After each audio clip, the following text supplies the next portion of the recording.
আপনার আমার আইডলকে রাসূলুল্লাহ সাল্লাল্লাহু আলাইহি সাল্লাম। পৃথিবীতে মুসলিমরা যদি তার আইডল নবীকে মানতে পারত তাহলে তারা সফলতা অর্জন করতে পারত, কিন্তু তারা নবীকে আইডল মানতে পারে নাই। আইডল মেনেছে খেলোয়াড়, গায়ক, গায়িকা, নায়ক, নায়িকাদেরকে, যার কারণে তারা সফলতা অর্জন করতে পারে নাই। যুবক ভাইয়েরা, আমি আপনাদেরকে উদাত্ত আহ্বান জানাতে চাই আজকের মাহফিল থেকে যে আসুন আমরা রাসূলকে আমাদের আইডল হিসেবে গ্রহণ করি, রাসূলকে আমাদের জীবনের চাইতে বেশি ভালোবাসি, রাসূলকে আমাদের পিতামাতার চাইতে বেশি ভালোবাসি, রাসূলকে মায়া করি, মহব্বত করি, রাসূলের প্রতি আমাদের ভালোবাসা তৈরি হোক। কেন?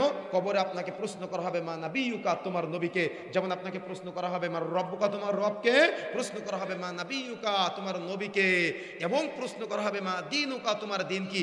যখন আপনি আল্লাহকে চিনবেন, যখন আপনি রাসূলকে চিনবেন, যখন আপনি আল্লাহর ইবাদত করবেন, যখন আপনি রাসূলের পদ্ধতি ফলো করবেন ইবাদতের ক্ষেত্রে, তখন আপনি দিন বুঝতে পারবেন। তাছাড়া আপনি দিন বুঝতে পারবেন না।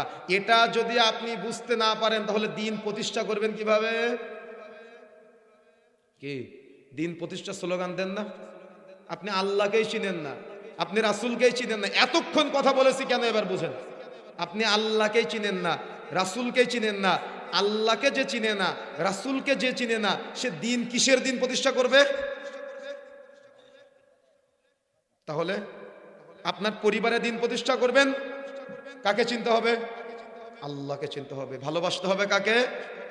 আপনি নিজের মধ্যে দিন প্রতিষ্ঠা করবেন, কাকে চিনতে হবে? কার আনুগত্যের মাধ্যমে?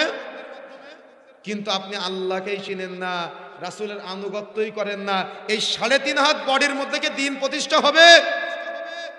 দাঁড়িয়ে রাখবেন, তখন মনে মনে ভাবনা হবে আমার দলের কাটিং তো একরকম, আমি কি দাড়ি লম্বা করব না কাটিংয়ে যাব? আমি বুঝাতে পারি না মনে হয়।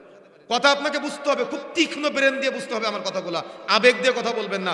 জান্নাত আমাদের গন্তব্য, জান্নাত আমাদের গন্তব্য। মানহাজ যদি ঠিক না থাকে, সালাত আদায় করবেন, সালাত কবুলযোগ্য হবে না, গন্তব্যে পৌঁছাতে পারবেন না। আপনি আল্লাহকেই চিনেন না, নবীকেই চিনেন না, তো কার দিন প্রতিষ্ঠা করবেন আপনি?